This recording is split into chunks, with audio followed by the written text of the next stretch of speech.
here at the National Museum to talk about Morionan and how it is related to the gender and society.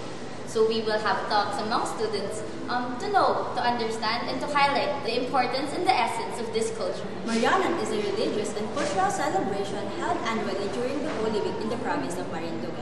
It is celebrated in the different towns of Marinduque, but it originated in the town of Mugpog. Men and women wear masks and costumes to depict Roman soldiers within the story of Passion of Christ. Morionan refers to mass and costume penitents who march around from Holy Monday to Easter Sunday. And with that, let's talk about Morionan and its relation with gender roles. This is Dana. And this is Marek. And this is Baas 101.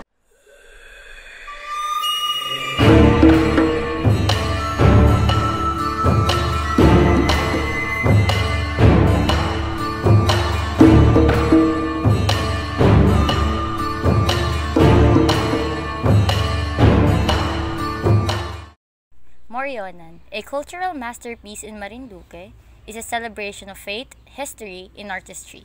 Yet beneath the pageantry of Roman soldier costumes and elaborate masks lies a conversation about gender roles.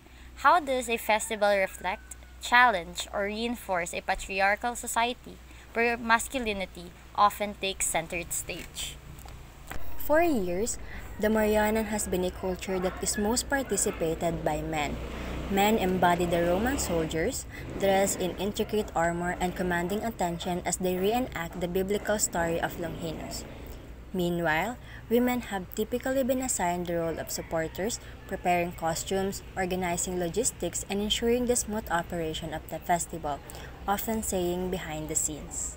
The Morionan has been a long-standing tradition here in Marinduque. How did gender role originally shape the way this culture has been celebrated? The festival mirrors the patriarchal structure of society where men take center stage and women are assigned roles that are often overlooked. This division reflects the broader cultural narrative where leadership and visibility are associated with masculinity. Why do you think this traditional division of roles has persisted for so long? So, tradition is powerful. It is passed down through generations, and people often resist change for fear of losing cultural authenticity. In recent years, women have started to challenge these traditional roles. More women are now actively participating as Morians, taking on the role of Roman soldiers, which were once exclusively male-dominated. This shift is an important step in breaking gender stereotypes and cultural practices. Challenging gender roles in Morionan is not just about allowing women to participate, it's about redefining how we see tradition. By embracing inclusivity, the festival becomes a space where devotion, culture, and art transcend gender. What does it mean for a society when traditional gender roles in cultural events like Morionan are challenged? When women step into traditionally male roles, it sparked discussion about gender equality beyond the festival.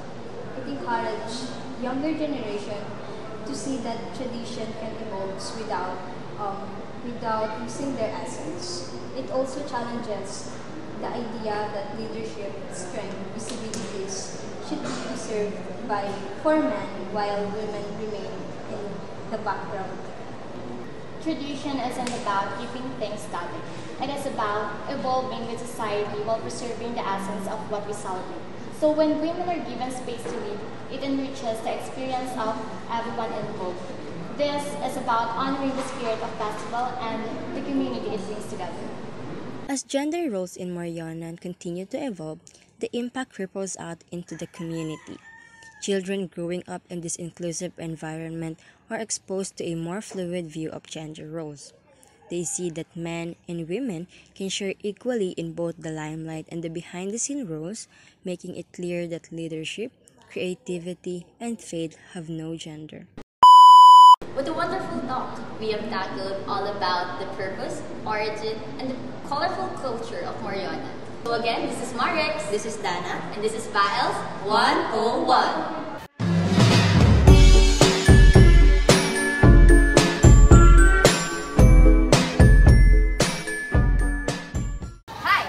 Parex, and I am here today at the Marinduque State University to ask students all about some general information about Morionan and the National Women's Month. G ka na ba? G na! So I am here with... Jan Emansenyo. So your question po is, saan po sa tingin ninyo originated yung Morionan? Based on the information I gathered while studying, the Morionan originated in Mugpog, Marinduque. So your answer is right po. Ang Morionan po ay originated siya sa Mugpog at dun po unang in-introduce yung culture na Morionan. So I am here with... I'm Joyce Emilio Ferrino. Sir, your question po is, kailan po sa tingin nyo nag-start yung annually celebration ng Morionan? So, sineselebrate natin ang Morionan every April, pero nag-start siya from Monday, Thursday to Easter Sunday. So, tama po yon. Yung Morionan po is, ginaganap po siya every April, pero nag-start po siya ng Monday, Thursday to Easter Sunday. So, I am here with... So, ang question mo po is, based po sa mga activities na nakikita mo around campus, ano po sa tingin mo yung color na nagre-represent sa National Women's Month? So, base sa obserbahan ko sa mga nakaraang activities ng MRSU, ang napansin ko lang ang purple, violet, and lila. So, tama po yun. Ang purple, violet, at lila ay nagre-represent po sa National Women's Month. Kung saan ito rin po ay nagsisimbolize ng dangal at katarungan. So we are here with Dana. So, the question is, anong month po sineselebrate ang National Women's Month? So we celebrate the National Women's Month tuwing month ng March kung saan nag-held tayo ng mga different activities to appreciate and recognize the effort of every woman. So, your answer is right po. So, tuwing March po, annually po siyang sineselebrate. Hindi lang po dito sa Marinduque University, pero internationally ay March din po yung celebration nila ng National Women's Month.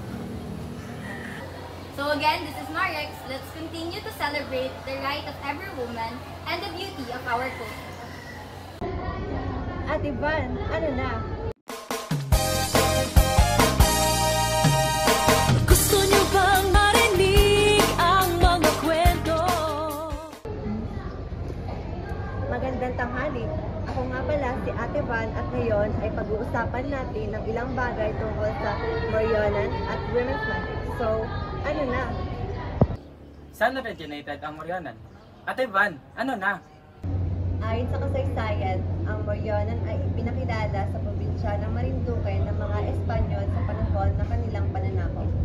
Ang Moriones ay hango sa salitang Espanyol na Morion at sa Ingles naman ay helmet. Alam niyo din ba na ang Morionan ay nagmula sa bayan ng Mugpog noong ika-1807 na taon at sa pangunguna naman ito ni Padre Dionisio Santiago. Paano sineselebrate ng mga Marinduqueño ang Morionan? Ate Van, ano na? Alam mo ba na ipinagdiriwang ang Morionan sa probinsya ng Marinduque tuwing mahal na araw at sa buwan ng Abril? Sa loob ng isang linggo ay makikita ang iba't ibang makukulay na disenyo ng maskara. At habang nagdidiwang ang mga Marinduqueño ay nagkakaroon sila ng parada at isinasadula ang kwento ni Jesus at Longinus. Ano nga ba ang relation ng Morionan sa gender society? Ate Van, ano na? Nagre-relate ang Morionan sa gender and society in a way that Morionan festivals primary roles are male dominant. Kumbaga, nang dahil sa kasaysayan ay nakasanayan na nating mga Marinduqueño na kalalakihan lamang ang nakikilahok sa pagdiriwang na ito. Ngunit, as our gender structures changes over time, nagkakaroon tayo ng mga kababaihan na nakikilahok sa pagdiriwang na ito. At isa itong magandang hakbang para sa kalayaan ng mga kababaihan. Anong color ang nagre-represent sa Women's Month? Ate Van, ano na? Violet, purple, o lila. Ito ang mga kulay na nagre-representa sa buwan ng kababaihan na sumisimbolo ng dangal at katarungan. Bakit kailangan i-celebrate ang National Women's Month? Ate Van, ano na? Napakahalaga na magkaroon ng selebrasyon ng Women's Month.